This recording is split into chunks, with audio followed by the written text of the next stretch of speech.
அதிமுகவுடைய நிலைப்பாடும் செயல்பாடுகளும் எப்படி சார் இருக்கு?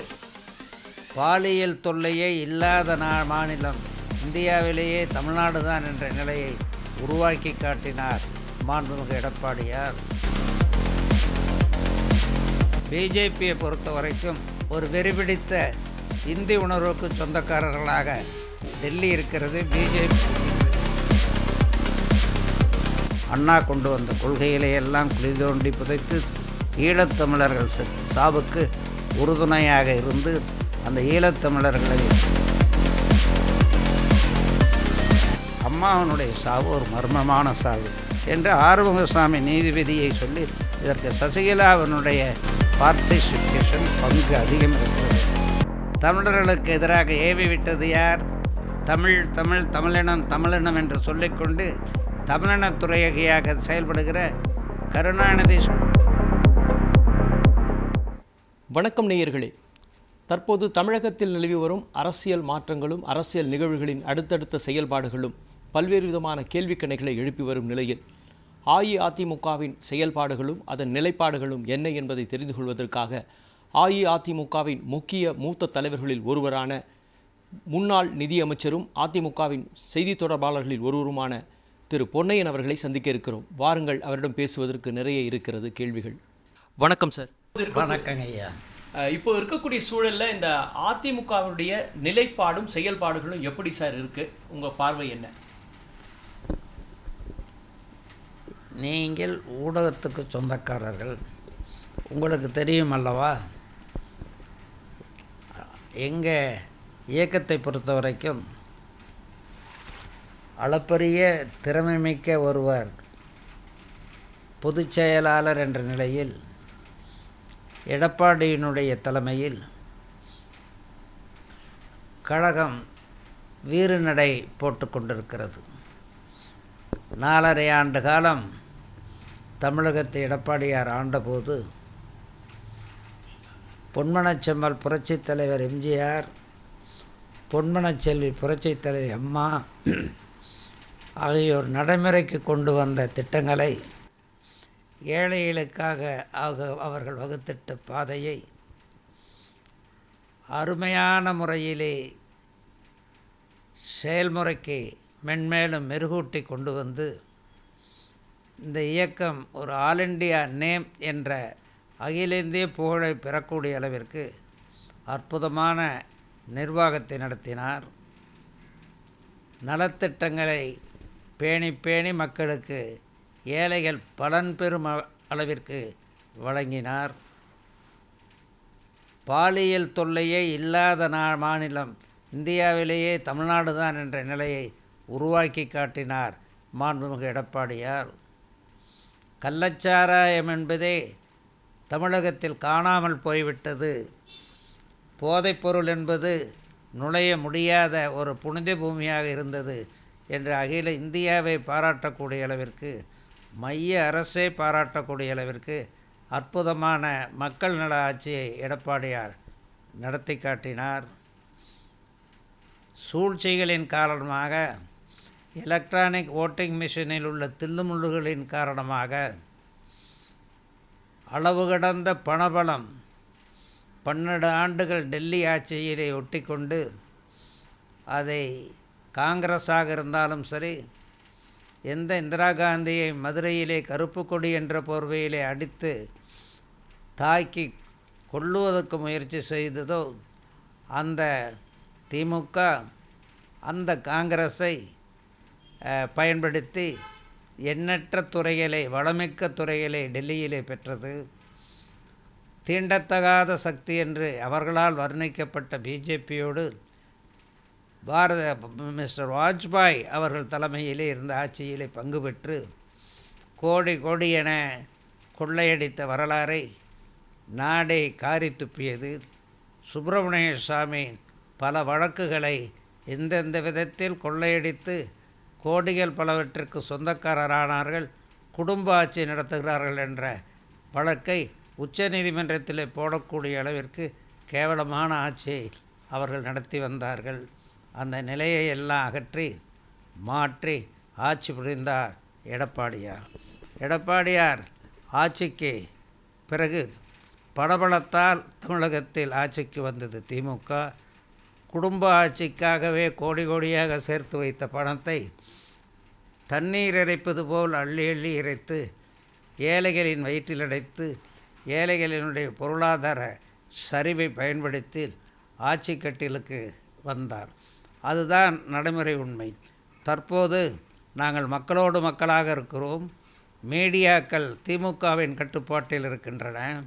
அதை போலவே தொலைக்காட்சிகளாக இருந்தாலும் சரி, பத்திரிகைகளாக இருந்தாலும் சரி, சோஷியல் மீடியாவாகிய Twitter, Facebook, WhatsApp, Instagram, Google போன்றவற்றை அதனுடைய ஆப்பெக்ஸ் சென்டரில் தொடர்பு வைத்து கொண்டு அவற்றையும் கையிலே போட்டுக்கொண்டு செய்திகளை எல்லாம் எங்களுடைய செய்திகளை இருட்டடைப்பு செய்து எடப்பாடியாரின் பேச்சுக்கள் காமன் மேன் பொதுமக்களுக்கு சென்றடையது மீடியா மூலம்தான். அந்த மீடியாக்களையே சுற்றி வளைத்து படபலத்தால் கையிலே போட்டுக்கொண்டு ஆடுகிற ஆட்சியாக திமுக இருக்கிறது. அதே போலவே பிஜேபிக்கும் சொந்த சேட்டிலைட் மீடியா கண்ட்ரோல் இருக்கிற காரணத்தால் பிஜேபியை பொறுத்த வரைக்கும் தமிழகத்திலே திராவிட இயக்கங்கள் எந்த இயக்கமே ஆட்சி பீடத்தில் இருக்கக்கூடாது என்ற ஒரு வெறிபிடித்த இந்தி உணர்வுக்கு சொந்தக்காரர்களாக டெல்லி இருக்கிறது, பிஜேபி இருக்கிறது. எந்த காலத்திலும் இல்லாத அளவுக்கு வெறிபிடித்த நிலையிலே மும்மொழி திட்டம் என்ற ஒரு திட்டத்தை கொண்டு வந்து நேரு பண்டிதரையே அவர் கொடுத்த வாக்குறுதியையே செல்லாக்காசாக்கி விடலாம் என்ற கற்பனையில் அவர்கள் மும்மொழி திட்டத்தை கொண்டு வந்து இந்தியை திணிக்கிறார்கள். பிறக்கின்ற குழந்தை கன்னியாகுமரியில் பிறந்தாலும் காஷ்மீரில் பிறந்தாலும் அம்மாவை மாதாஜி என்றும் அப்பாவை பித்தாஜி என்றும் அழைக்கும் நிலை பாரதத்தில் உருவாக வேண்டும் என்ற வெறிபிடித்த இயக்கமாக ஆர்எஸ்எஸ் இயக்கம் இருக்கிறது. இதையெல்லாம் எதிர்த்து குரல் கொடுத்து நாங்கள் போராடி கொண்டிருக்கிறோம். இது தமிழகத்தினுடைய இன்றைய அரசியல் நிலைமை. அதிமுக என்பது மிகப்பெரிய ஒரு இரும்பு கோட்டையான ஒரு கட்சியாக விளங்கியது. நாடாளுமன்றத்திலும் 3வது பெரிய கட்சி என்ற அந்தஸ்தை பெற்ற ஒரு அதிமுக வலிமைக்குரிய இயக்கமாக இருந்த நிலை மாறி இன்றைக்கு அதனுடைய செயல்பாடுகள் ஏதோ ஒரு வேறு திசையை நோக்கி போய் கொண்டிருக்கிறது. ஏறக்குறைய 4 தலைமைக்கான நிலை என்ற நிலை இருந்து கொண்டிருக்கிறது. 3 தலைமை என்று பேசப்படுகிறது. அது ஒற்றை தலைமை என்பதான விஷயத்தில் உறுதியாக இல்லை என்பதனாலும் பல்வேறு விதமான தோல்விகளை தொடர்ந்து சந்தித்தது என்பதான கேள்விகளும் இருக்கத்தான் செய்கிறது. இதை நீங்கள் எப்படி பார்க்கிறீர்கள்? இவ்வளவும் மக்கள் மத்தியிலே ஊடகங்கள் பரப்புகிற பொய்மை செய்திகள் காரணம். எடப்பாடி பேசுகிற பேச்சு மக்கள் கேட்க வேண்டாமா? ஊடகங்களும் கேட்க வேண்டாமா? எடப்பாடியாரனுடைய புள்ளி விவர பேச்சுக்களை அள்ளி அள்ளி வீசுகிறாரே, அதை ஆழமாக படிக்க வேண்டாமா? அதையெல்லாம் தெரிந்து கொள்ள வாய்ப்பு ஊடகங்கள் தான். பத்திரிகை ஊடகங்கள் திமுக பிஜேபி கட்டுப்பாட்டிலே, அதே போல் டிவி மீடியாக்கள் ஊடகங்கள் திமுக பிஜேபி கட்டுப்பாட்டிலே, சோஷியல் மீடியாவினுடைய ஆப்பெக்ஸ் சென்டர் கான்டாக்ட் மூலமாக எங்கள் செய்தியிலும் இருட்டடைப்பு செய்யப்படுகின்றன, ஏதோ கொஞ்சம் வருகின்றன என்ற நிலையிலே எப்படி நாங்கள் செழிப்போடு இருக்கிறோம், மக்கள் செல்வாக்கோடு இருக்கிறோம், மக்கள் எங்கள் பக்கம் இருக்கிறார்கள் என்பதனை நிலைநாட்ட மக்களுக்கு செய்திகள் தெரியாது. அதை போலவே மக்களை பொறுத்த வரைக்கும் ஏழ்மை, வறுமை அதை பயன்படுத்தி அவர்கள் வயிற்றில் அடித்து வாக்குகளை ஏமாற்றுகிறார்கள். எலக்ட்ரானிக் ஓட்டிங் மிஷினில் கள்ள ஓட்டை போட முடியும் என்பதை அமெரிக்கா நிரூபித்தது, பிரான்ஸ் நிரூபித்தது, இங்கிலாந்து நிரூபித்தது. அங்கெல்லாம் எலக்ட்ரானிக் ஓட்டிங் மிஷின் சிஸ்டத்தையே எடுத்துட்டு அவர்கள் பேலட் பேப்பர் சிஸ்டத்தை கொண்டு வந்தார்கள். விஞ்ஞான நாடுகள், விண்வெளியில் பறக்கின்ற நாடுகள், சந்திரமண்டலத்தில் நடக்கின்ற நாடுகள் அவர்களே எலக்ட்ரானிக் ஓட்டிங் மிஷினில் மேனிப்புலேஷன் பண்ணலாம். ஒரு 20% 30% மேனிப்புலேஷனை பண்ணி எலக்ட்ரானிக் ஓட்டிங் மிஷின் மேனுஃபேக்சரிங் சென்டர்லே அள்ளி அள்ளி அளவு கடந்த மில்லியன்ஸ் பணத்தை வீசி அதை செய்கிறார்கள். பிஜேபியும் எப்படி செய்கிறது, அதை போலவே திமுகவும் செய்கிறது. அதன் காரணமாக தான் ஒரு 20-30% ஓட்டை எலக்ட்ரானிக் மேனிப்புலேஷனில் பண்ணி அமெரிக்காவில் அந்த காலத்தில் பண்ணி பிற்காலத்தில் பேலட் பேப்பர் மூலம் தடுக்கப்பட்டதே அதைப்போல இங்கும் வந்தால்தான் கொள்ளையடிக்கிற பணக்காரர்கள் கோடீஸ்வரனுடைய கட்சியான ஆர்எஸ்எஸ் இயக்கத்தினுடைய அந்த இயக்கமான பிஜேபி செயலிழக்க முடியும். பிஜேபியை பொறுத்த வரைக்கும் காஷ்மீரிலிருந்து கன்னியாகுமரி வரைக்கும் பேசுகின்ற குழந்தைகள் பேச்சு மொழி வீட்டு மொழியே இந்தி தான் வர வேண்டும் என்ற வெறித்தன்மையோடு செயல்படுகிறார்கள். ஒரு பக்கம் ஏழைகளின் வாழ்விலே உயர்வை ஏற்படுத்த எந்த ஒரு பெரிய திட்டங்களும் இல்லை. கொண்டு வருகிறார்கள் திட்டங்கள், குபேர திட்டங்களை கொண்டு வருகிறார்கள். அதானி, அம்பானி, சிங்கானி இவர்கள் போன்ற உலக கோடீஸ்வரர்களை மென்மேலும் கோடீஸ்வரர்களாக உயர்த்துகிற கொள்கையை கடைப்பிடிக்கிறார்கள். காரணம், அந்த ஆர்எஸ்எஸ் இயக்கமே இந்த உலக கோடீஸ்வரர்களான இந்தியாவில் இருக்கின்ற இவர்களால் நடத்தப்படுகிற அவர்களுக்கு சொந்தமான இயக்கம். ஆர்எஸ்எஸ் என்ன சொல்லுகிறதோ, இந்தியாவில் இருக்கிற கோடீஸ்வரர் என்ன சொல்லுகிறார்களோ அவர்களுக்கு கொள்கை வகிக்கின்ற ஒரு அடிமை வேலை ஒன்றுதான் மோடிக்கு இருக்கிறது, அமித்ஷாவுக்கு இருக்கிறது, பிஜேபிக்கு இருக்கிறது. ஏழைகள் பாதிக்கப்படுகிறார்கள். விலைவாசி விஷம்போல் உயர்ந்து விட்டது. எந்த காலத்திலும் இல்லாத அளவிற்கு கொள்ளையடிக்கிறார்கள். உளுந்து 10 ரூபா 15 ரூபா இந்த உற்பத்தியாகின்ற மாநிலங்களில். ஆனால் தமிழ்நாட்டுக்கு வந்தால் 70 ரூபா 80 ரூபா. ஏனென்ற ஒரு கேள்வியை வாக்காளர்கள் கேட்க வேண்டாமா, ஊடகங்கள் கேட்க வேண்டாமா? Wholesale distribution of food grains, உணவு தானியங்களை எல்லாம் ஹோல்சேல் டிஸ்ட்ரிபியூஷன் என்ற முறையிலே கட்டுப்பாட்டிலே வைத்து கையிலே வைத்து கொண்டு நாட்டிலே விலைவாசி உயர்வுக்கு காரணமாக இருக்கிற காரணம் ஹோல்சேல் டிஸ்ட்ரிபியூஷனில் திமுகவுக்கு கிடைக்கின்ற கமிஷன், ஹோல்சேல் டிஸ்ட்ரிபியூஷனில் பிஜேபிக்கு கிடைக்கின்ற கமிஷன். இதனால் ஒரு 15,000 ரூபா சம்பளம் வாங்குகிற ஒரு குடும்பம் 35,000 ரூபா மாதம் செலவு பண்ண வேண்டிய சூழ்நிலை வருகிறது. விலைவாசி உயர்வால் எங்கே போவார்கள் ஏழை மக்கள்? 60-70% மக்கள் சராசரியாக மாதம் 15,000 20,000க்கு மேலே சம்பாதிக்க முடியாத நிலையில் இருக்கிற பொருளாதார சரிவில் இருக்கிற மக்கள் தான் நாட்டில் இருக்கிறார்கள். மீதி பணத்துக்கு அவங்க என்ன செய்வாங்க, எப்படி கஷ்டப்படுகிறார்கள் என்பதை ஊடகங்களும் சிந்திப்பது இல்லை, மக்களும் சிந்திப்பது இல்லை. இந்த நிலையிலே பணத்தை அள்ளி வீசி பசிபோக்க வீட்டிலே அடுப்பெரிய சில நேரங்களில் தவறிவிடுகிறார்கள். வாக்குகள் இந்த எலக்ட்ரானிக் ஓட்டிங் மிஷின்கள் போடவும் போயிடுது. ரெண்டாவது, ஓட்டர்ஸ் லிஸ்ட்டில் திமுக காரங்க அவங்க பேரையே எங்கள் உறுப்பினர் அட்டையாக பதிவு பண்ணிட்டாங்க. காரணம், நாங்கள் உறுப்பினர் சேர்க்கை ஆன்லைன் மூலம் வைத்திருந்தோம். ஆன்லைன் சேர்க்கையில் யார் வேண்டுமென்றாலும் உறுப்பினராக சேர்க்கலாம். ஆனால் அரசியல் நாகரிகம் இல்லாத, அரசியல் ஒழுக்கமில்லாத, அரசியல் பண்பாடு சிறிதுமே இல்லாத திமுக குடும்பம் என்ன செய்தார்கள்? திமுக உறுப்பினர்களை எல்லாம் நாங்கள் ஆன்லைனிலே வாக்காளர்களை சேர்த்தபோது எங்கள் கட்சியிலே மெம்பர்கள் ஆனார்கள். சூழ்ச்சிகள் செய்தார்கள். ஓட்டிங் லிஸ்ட்டில், ஓட்டர்ஸ் லிஸ்ட்டில் மெனிப்புலேஷனை பண்ணினாங்க. இப்படி குறுக்கு வழியிலே ஆட்சிக்கு வந்து அமர்ந்திருக்கிறார்கள். மக்கள் எங்கள் பக்கம். இந்த நிலை மாறும். 26 ஆட்சி கட்டிலுக்கு செயல்திறன்மிக்க எடப்பாடி மீண்டும் முதலமைச்சராக கட்டாயம் வருவார். இது மக்களினுடைய எதிர்பார்ப்பு, மக்களினுடைய விருப்பம். மக்களினுடைய விருப்பம் ஈடேறும். இரட்டை இலை என்றால் எம்ஜிஆர், இரட்டை இலை என்றால் புரட்சித் தலைவி அம்மா, இரட்டை இலை என்றால் எடப்பாடி என்ற மனநிலையில் மாற்றம் இருக்காது. வளர்ச்சி இருக்கும், வெற்றி கிடைக்கும். அதிமுகவுக்கு இரட்டை இலை சின்னத்திற்கும் ஒரு அதிக மக்கள் மத்தியிலே என்றைக்கும் ஒரு தனியான மவுஸ் உண்டு என்பது என்றாலும் சந்தேகமில்லை. ஆனால் இன்றைக்கு இருக்கக்கூடிய சூழலில் தலைவர்கள் பிரிந்திருக்கக்கூடிய நிலை இருக்கிறது. ஒருவேளை தலைவர்கள் சசிகலா அம்மையாராக இருக்கலாம், அல்லது OPS ஆக இருக்கலாம், டிடிவி தினகரன் போன்றவர்கள் மீண்டும் கட்சியில் இணைந்து ஒருமித்த வலிமையோடு மீண்டும் தேர்தலை 2026 சந்திப்பதற்கு அதிமுக தயாராக இருக்கிறதா? இரட்டை இலை அதிமுகவினுடைய அசைக்க முடியாத சின்னமாக இருக்கிறது. தலைமையை பொறுத்த வரைக்கும் பொதுச் செயலாளராக பொதுக்குழு உறுப்பினர்கள் மட்டுமல்ல, அடிப்படை உறுப்பினர்களே சேர்ந்து 94.5% வாக்கிலே தேர்ந்தெடுக்கப்பட்டவர் எடப்பாடியார்.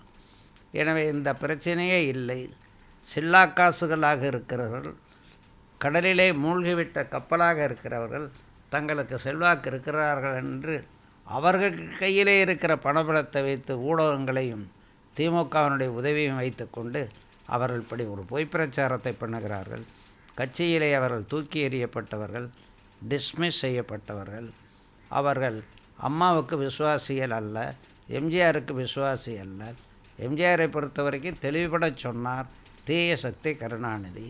அண்ணாவின் பெயரை மறைத்து அண்ணா கொண்டு வந்த கொள்கைகளையெல்லாம் குழி தோண்டி புதைத்து ஈழத்தமிழர்கள் சாவுக்கு உறுதுணையாக இருந்து அந்த ஈழத்தமிழர்களை சுட்டு கொன்றவர்கள், கற்பழித்து கொன்ற அந்த பாவிகளுக்கெல்லாம் பட்டுக்கம்பளம் போட்டு வரவேற்பு கொடுத்து ஆதரித்த அந்த திமுகவை திமுகவோடு கள்ள உறவு வைத்து கொண்டு செயல்படுகின்றவர்களை கட்சியினர் தூக்கி எறிந்து விட்டார்கள். பொறுப்பிலும் இல்லை, அவர்கள் பின்னால் தொண்டர்களும் இல்லை. இது நடைமுறை உண்மை. ஒரு ஆய்வு செய்து பாருங்களே. வின் டிவி ஒரு ஆய்வு, ஒரு மாவட்டத்தில் சென்று எத்தனை பேர் தீய சக்தின்னு எம்ஜிஆர் சொல்லிட்டார். அதனால தான் புது கட்சி அதிமுக ஆரம்பிக்கிறேன்னு கொடுத்து சொல்லி தான் கட்சி ஆரம்பித்தார். அவரை நாங்கள் கடவுளாக கும்பிட்டோம், பூஜை ரூமில் ஒரு படத்தை வச்சோம், அதுக்கு சூடம் சாம்பிராணிலாம் காட்டிவாங்க, அப்புறம் தான் மற்ற பணியிலேயே தூக்குவோம் அப்படின்னு எம்ஜிஆரால் அதிமுக துவக்குவதற்கு காரணமான ஒரு தீய சக்தி என்று சொன்னவரை கடவுள் என்று அசம்பிளியிலேயே சொல்லி ரெக்கார்ட் பண்ணார் எடப்பாடி. அன்றே அந்த நிமிடமே எம்ஜிஆர் உண்மை பற்றாளர்கள், அம்மா உண்மை பற்றாளர்கள், இரட்டையலை உண்மை பற்றாளர்கள் அவர் இதயத்திலிருந்து தூக்கி எறிந்து விட்டார்கள். அவருக்கு துணை போகின்ற சசிகலாவை அம்மாவினுடைய மரணத்திற்கு காரணம் யாரையுமே உள்ளுக்கு அனுப்பாமல் அம்மாவை பார்க்குறதுக்கு ஆஸ்பத்திரியில் அவங்க ஃபேமிலி கண்ட்ரோல் போயஸ் கார்டன்லேருந்து விரட்டப்பட்டு இந்த கட்சிக்கு தொடர்பே இல்லாதவர்கள், எந்தவித தொடர்பும் இல்லாதவர், அவர்களை கையிலே அம்மாவை ஒப்படைத்தார்கள். She was the chief minister. Protocol பிரகாரம் கவர்மெண்ட்டை தான் எல்லாம் பண்ணணும். அப்போ ஆக்டிங் சீஃப் மினிஸ்டர் பன்னீர்செல்வம் அவரையே உள்ளக்கூடலை. நான் கோஆர்டினேட்டராக என்ன போட்டாங்க, நான் அறிவிப்பேன் சில அறிவிப்புகள், அம்மா நல்லா இருக்காங்கன்னு சசி சொன்னால் சொல்கிறத அறிவிப்பேன்.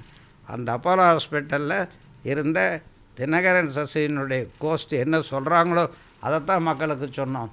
உள்ளுக்கு நாங்கள் யாருமே செல்லவில்லை, அம்மாவை பார்க்கவில்லை, அம்மாவை பார்க்க அனுமதியும் கிட்டவில்லை. அமெரிக்கா லண்டன்லேருந்து வந்த டாக்டர் அவங்க ஹாஸ்பிட்டலில் அட்மிட் பண்ணுறதுக்கு முன்னமே பிழைக்க முடியாத அளவுக்கு உடல்நிலை போய்விட்டது, வேறு வழி இல்லாமல் தான் கொண்டு வந்துங்க சேர்த்தார்கள், செத்த பிணத்தை போல தான் கொண்டு வந்து சேர்த்தார்கள் என்ற அந்த மருத்துவரை இங்கிலாந்து நாட்டு மருத்துவரை கூறவில்லையா? அப்படி அம்மாவனுடைய சாவு ஒரு மர்மமான சாவு என்று ஆறுமுகசாமி நீதிபதியை சொல்லி இதற்கு சசிகலாவினுடைய பார்ட்டிசிபேஷன் பங்கு அதிகம் இருக்கிறது, அதை மீண்டும் விசாரிக்க வேண்டும், கிரிமினல் கேஸாக போட்டு அதை விசாரிக்க வேண்டும் உத்தரவிட்டிருக்கிறார். ஆனால் என்ன நட்போ, என்ன கூட்டுறவோ, என்ன தகாத ஒரு தொடர்புகளோ தற்போது சசிகலா மீது உள்ள வழக்கை நீதிபதி சொல்லி போட வேண்டும், அது துரிதப்படுத்த வேண்டும் சொல்லி 4 ஆண்டு காலம் 5-6 ஆண்டு காலமாக திமுக அதை கிடப்பிலே போட்டு குப்பையிலே போட்டு கொண்டிருக்கிறது. காரணம் ஆதாயம் தேடுகிறது. அதிமுகவை ஒழிக்க அதிமுக பிளவு ஏற்பட சூழ்ச்சிகளை செய்கிறது. சசிகலாவுக்கு அது புரியுதோ புரியலையோ ஆண்டவனுக்குத்தான் வெளிச்சம். அல்லது உண்மையிலேயே அம்மாவனுடைய மறைவுக்கு அவர் நீதிபதி ஆறுமுகசாமி ஒரு காரணமாக இருப்பார் சசிகலா என்று கூறினாரே, அது உண்மையோ?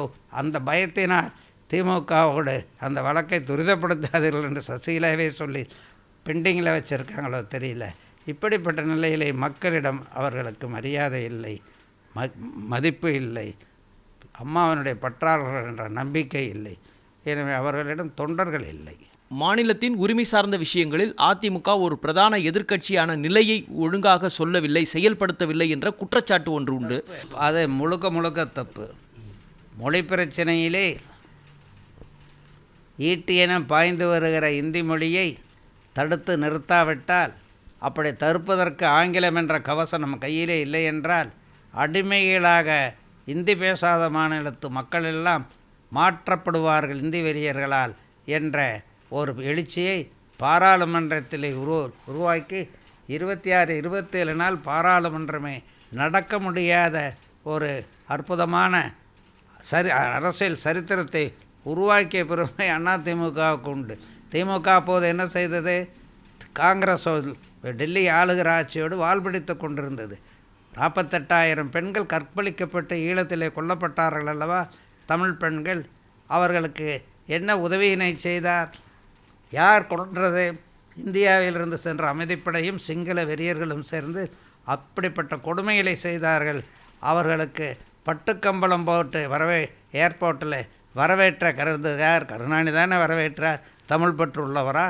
தமிழ் பற்று இருந்தால் 1.5 லட்சம் தமிழர்கள் சுட்டு கொல்லப்பட்ட நிலையிலும் காங்கிரஸ் தான் வேண்டும், கொள்ளையடிப்பதற்கு காங்கிரஸ் ஆட்சியிலே பங்கு வேண்டும் என்று ஆட்சி பீடத்திலே உட்கார்ந்து கொண்டு நாற்காலியிலே நகர்ந்து கொண்டு கொள்ளையடிக்கின்ற லாக்காக்களை எல்லாம் டெல்லியிலே வாங்கி கொண்டு ஈழத்தமிழர்களையே காட்டி கொடுத்த கொடுமை தமிழர்களுக்கு தமிழ் இனத்துக்கு துரோகம் செய்த கொடுமையை செய்தது யார்? இதெல்லாம் வரலாற்று உண்மையில். நாங்கள் இந்தியாவில் உலகிலேயே தமிழகத்தில் முதல் தாய்மொழிக்கு பல்கலைக்கழகம் கொண்டு வர வேண்டும் உணர்வு யாருக்கு வந்தது? வடவனூரிலே பிறந்த மன்றாடியார் குடும்பத்தைச் சேர்ந்த பச்சை தமிழர் எம்ஜிஆருக்குத்தானே வந்தது. தஞ்சை பல்கலைக்கழகம் என்ற ஒரு பல்கலைக்கழகத்தை உருவாக்கி தமிழ் மொழியினுடைய வரலாற்று சிறப்புகளை எல்லாம் கண்டறிய தேவநாய பாவாணர் தலைமையிலே ஒரு ஆராய்ச்சி குழுவை போட்டு அற்புதமான ஆராய்ச்சிகளை செய்து அகர முதலி தோற்றுவாய் எப்படி என்பதனை எல்லாம் கண்டறிய ஏற்பாடுகள் செய்து அதில் வெற்றிக்கணியும் பெற்றது யார்? எம்ஜிஆர் தானே. எனவே தமிழ் மொழிக்கு ஆற்றிய தொண்டு அளப்பரிய தொன்று. விஞ்ஞானத்தமிழ் என்ற தமிழை முத்தமிழோடு விஞ்ஞானத்தமிழும் வர வேண்டும். அப்போதுதான் தமிழகம் தொழிற்துறையிலே வளர முடியும், வேலைவாய்ப்பு கிட்ட முடியும் என்ற நோக்கோடு அந்த விஞ்ஞான தமிழை கொண்டு வந்து கம்ப்யூட்டரைசேஷன் கம்பல்சரி என்ற நிலையிலே எல்லா படிப்பிலும் கொண்டு வந்த பெருமை ஜெயலலிதா அம்மாவுக்குத்தானே சாரும். அந்த நிலையை திமுக எந்த காலத்திலும் செய்யவில்லையே. இதையெல்லாம் எண்ணி பாருங்கள். தவறான செய்திகளை அவர்கள் பரப்புகிறார்கள். மாநில சார்ந்த விஷயங்களாக இருக்கலாம். மத்திய அரசு மாநில அரசுக்கு கொடுக்க வேண்டிய நிதியை தர மறுக்கிறது. இப்படியான பல்வேறு குற்றச்சாட்டுகள் எழுகிற நிலையில் அதிமுக பிரதான எதிர்க்கட்சி என்ற நிலையை தவறுவிடுகிறது. எனவேதான் தாவேகா போன்ற கட்சிகளெல்லாம் நாங்கள் தான் தேர்தல் வரும் பிரதான எதிர்க்கட்சி என்ற ஒரு வார்த்தைகளை ஜாலங்கள் இப்போ சொல்லிக் கொண்டிருக்கிறார்கள் என்ற குற்றச்சாட்டுகளும் எழுகிறது. இதை நீங்கள் எப்படி பார்க்கிறீர்கள்? நீட் என்ற கொடிய விஷப்பாம்பை தமிழர்களுக்கு எதிராக ஏவி விட்டது யார்?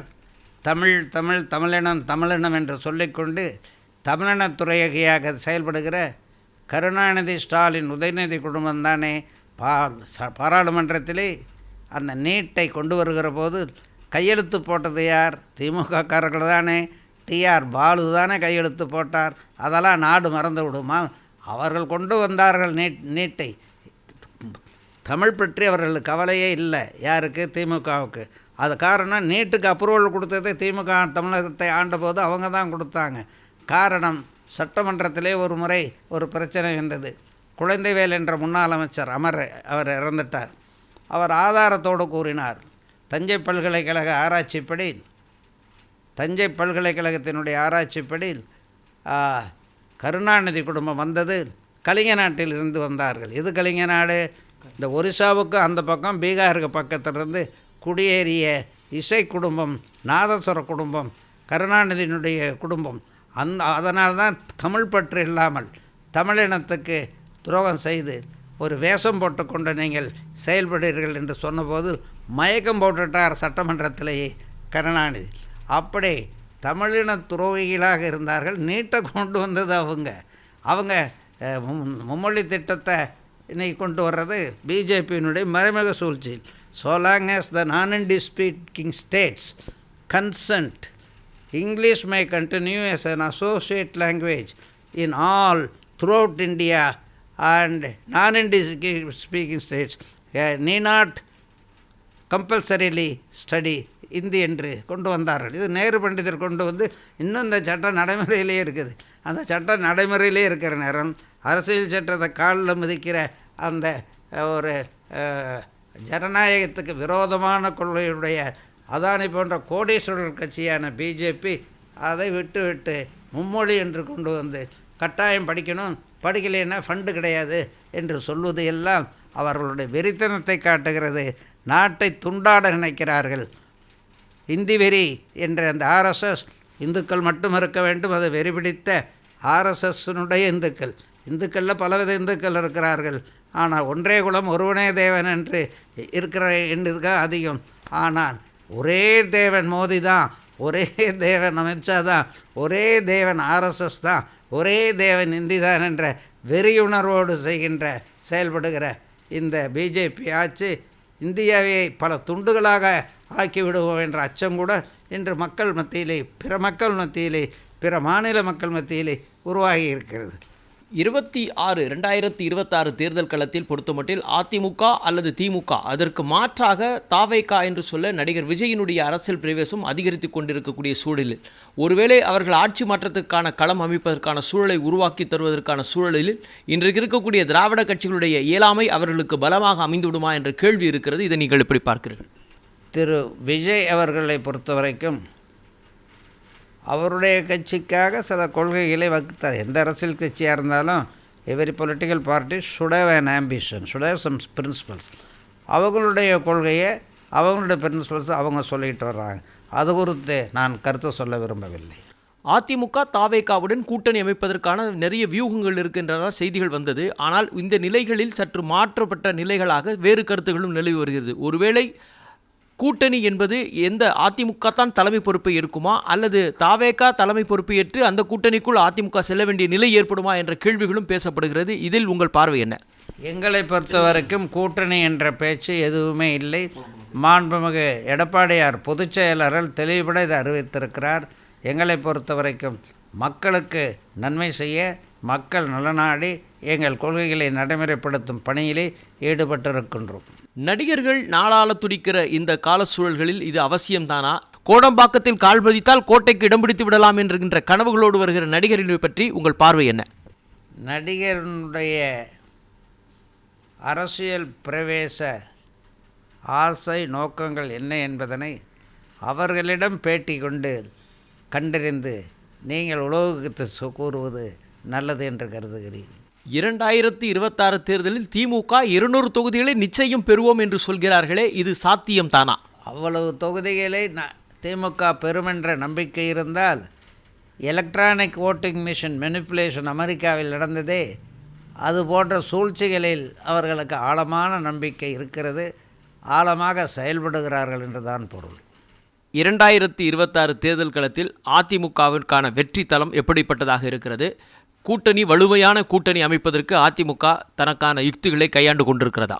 தேர்தல் நேரத்தில் அப்போது இருக்கிற சூழலுக்கு ஏற்ப தக்க முடிவுகளை கட்சியின் நலனை கருதி, மக்களின் நலனை கருதி மாண்புமிகு பொதுச் செயலாளர் எடப்பாடியார் அவர்கள் எடுப்பார். இதை அவரே தெரிவித்திருக்கிறார்.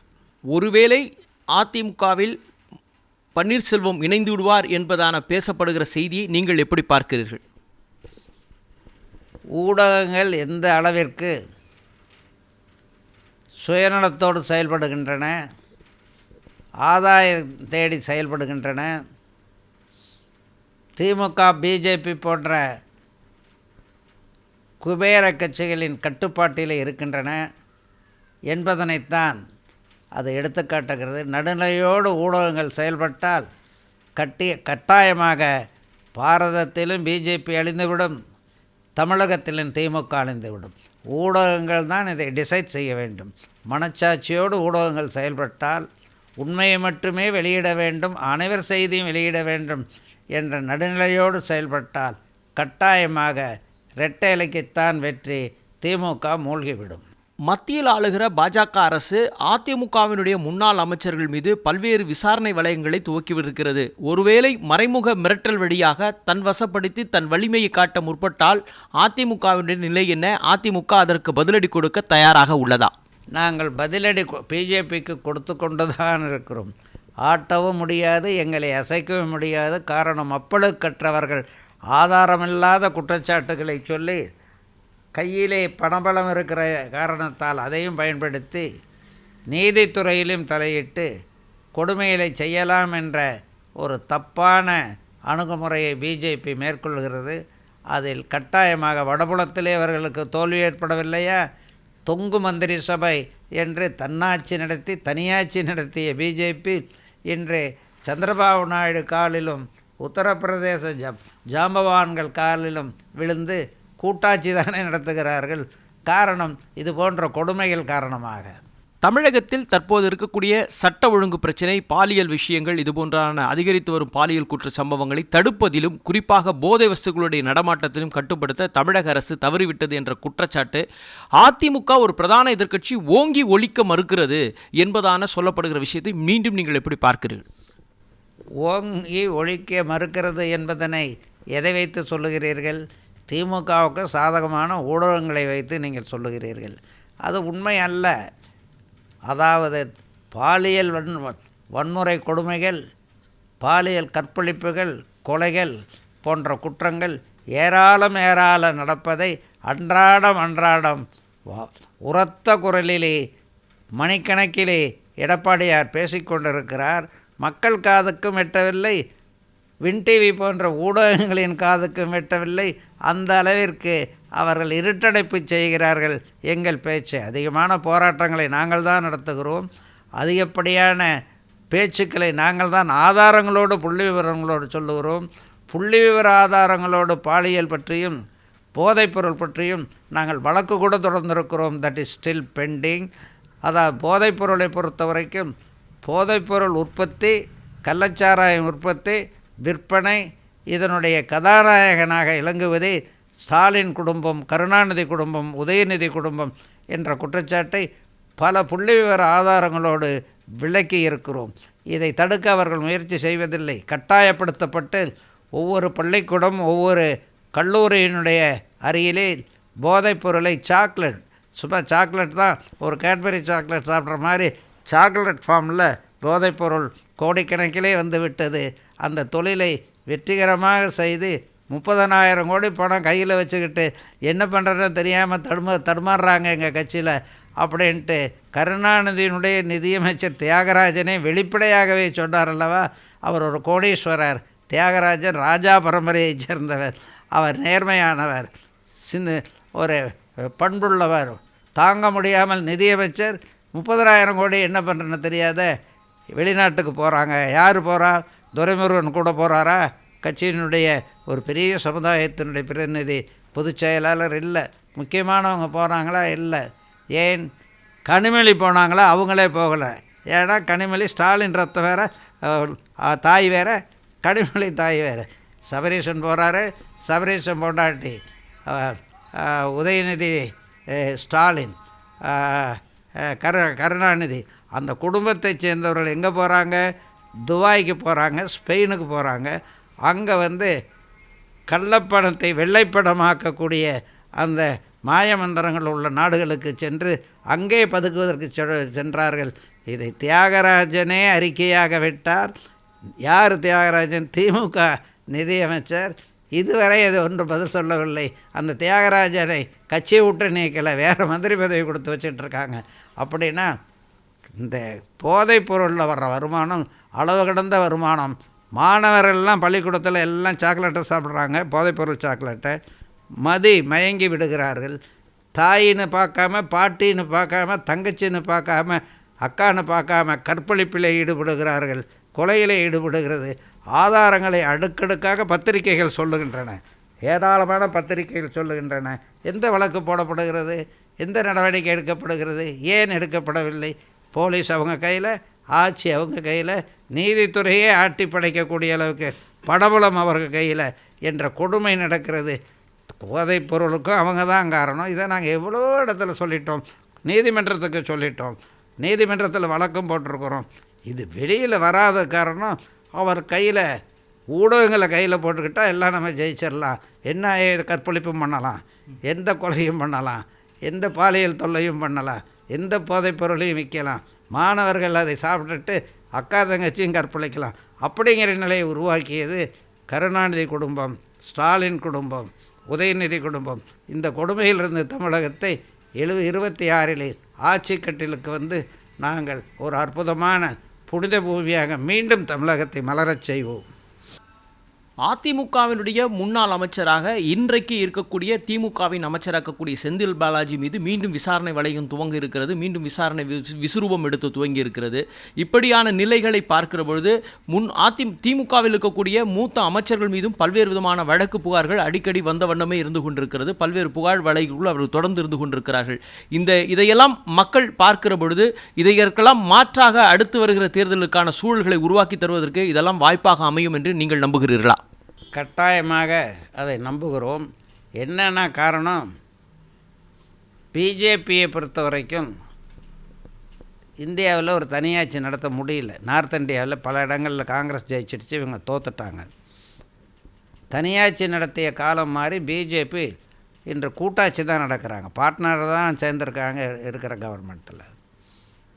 ஒருவேளை சந்திரபாபு நாயுடு அங்கே அந்த சாட்ஸ் இனத்தைச் சேர்ந்தவர்கள், முலாயம் சிங் இனத்தைச் சேர்ந்தவர்கள்லாம் ஒரு 4-5 கட்சி பிஜேபி மிரட்டிக்கிட்டு இருக்காங்க வெளியே போகிற மாதிரி. அப்படி வெளியே போனால் ஆட்சி கவிழ்ந்து போயிடும். யார்? மோடி ஆட்சி.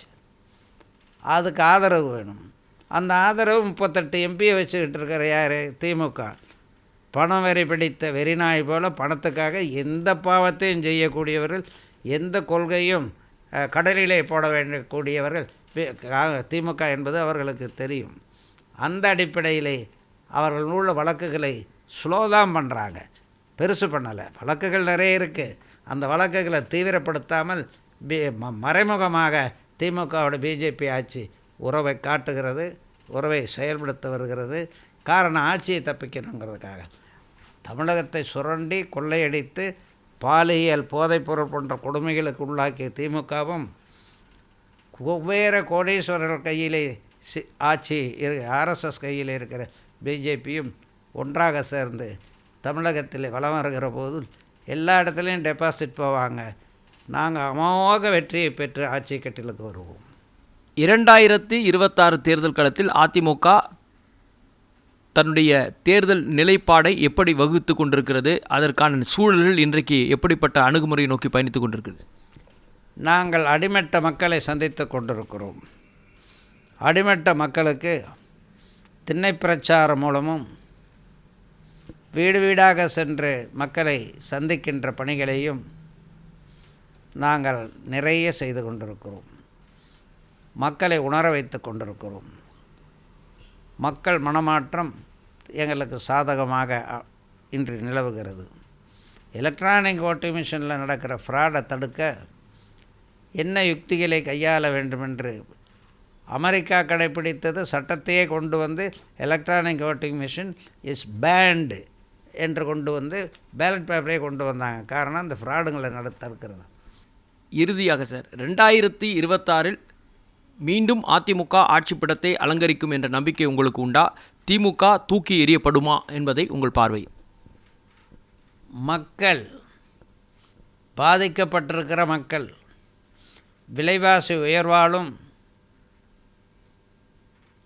குடும்ப பாதுகாப்பிலும் பல சோதனைகளை சந்தித்து கொண்டிருக்கின்ற மக்கள், போதைப்பொருளும் பாலியல் தொல்லைகளும் வீட்டு பிள்ளைகளை வீணாக செயலிழக்கச் செய்கின்ற திமுக ஆட்சி விரைவிலே முடிய வேண்டுமென்ற ஒரு ஆர்வத்துடிப்போடு இருக்கின்ற மக்கள் எடப்பாடியாரை முதலமைச்சராக கட்டாயமாக கொண்டு வந்து விடுவார்கள். இதுதான் மக்களின் மனநிலை, நாட்டின் நடப்பு. ஊடகங்கள் எங்கள் செய்திகளை இரட்டடைப்பு செய்தாலும், பத்திரிகைகள், டிவிக்கள் போன்றவை எங்களுக்கு எதிராக இருந்தாலும், மக்கள் எங்கள் பக்கம் இருக்கிறார்கள். எங்கள் கூட்டணி மக்களோடு உள்ள கூட்டணி. எனவே மக்களோடு இருக்கிற எடப்பாடியாரினுடைய கூட்டணி அமோக வெற்றியினை பெறும். பொதுவாக அதிமுக மீது ஒரு குற்றச்சாட்டை வைத்துக் கொண்டிருக்கிறார்கள். விஜய் பற்றிய விமர்சனங்கள் எதுவும் எழுப்புவதில்லை, நாம் தமிழர்கள் பற்றிய விமர்சனங்களும் கடுமையாக எங்கும் வைப்பதில்லை. ஏன் என்று சொன்னால், ஒருவேளை எதிர்காலத்தில் அவர்களோடு சமரசம் செய்து கொள்வதோ அல்லது ஒரு கூட்டணி வைப்பதற்கான வியூகம் வைத்துக் கொள்வதற்காக எந்த விதமான எதிர்ப்பு நிலைகளையும் பதிவு செய்யாமல் இருக்கிறது என்ற குற்றச்சாட்டு சரியான குற்றச்சாட்டு தானா? அது உங்கள் பார்வை என்ன? கூட்டணி என்பது தேர்தலுக்கு சில மாதங்களுக்கு முன்னால் சூழலுக்கு ஏற்ப எடுக்கப்படுகின்ற நிலைப்பாடுகள். எனவே ஒரு கட்சியை பற்றி பேசுவதோ கூட்டணி, நாங்கள் கூட்டணியை பற்றி இப்போ பேசலையே யாரோடும். அதுதான் த கிரவுண்ட் ரியாலிட்டி. அதனால் அந்த பேச்சுக்கே இடமில்லை. கூட்டணி என்றால் அது பற்றி எடப்பாடி ஒருத்தர் தான் வாய் திறப்பார். அதுவும் நிறைய காலம் இருக்கிறது. Wait and C. 2026 தமிழக தேர்தல் களம் சூடுபிடிக்க துவங்கியுள்ள நிலையில் ஒவ்வொரு அரசியல் கட்சிகளும் அடுத்தடுத்த நகர்வுகளை நோக்கி பயணிக்கிற நிலையில் அதிமுக தன்னுடைய நிலைப்பாடுகளையும் செயல்பாடுகளையும் வேகப்படுத்தி வருவதான பல்வேறு விஷயங்களை நம்மோடு கூட பகிர்ந்து கொண்டார் மூத்த தலைவர் பொன்னையன் அவர்கள். எனவே நம்முடைய கருத்துகளுக்கும் வினாக்களுக்கும் விடையளித்த பொன்னையர்களுக்கு நன்றி. மீண்டும் சந்திப்போம். நன்றி, வணக்கம். நன்றி. 2026 தேர்தல் களத்தில் மீண்டும் ஆட்சிப்படத்தை அலங்கரிக்கப் போவது யார் என்பதான கேள்விக்கணைகள் ஒருபுறம் இருக்க, தற்போது அதிமுகவின் நிலைப்பாடுகள், செயல்பாடுகள் பற்றிய பல்வேறு விஷயங்களை நம்மோடு பகிர்ந்து கொண்டார் திரு பொன்னையன். அவர்களுக்கு நன்றி தெரிவித்து மீண்டும் நாளை சந்திப்போம். நன்றி, வணக்கம்.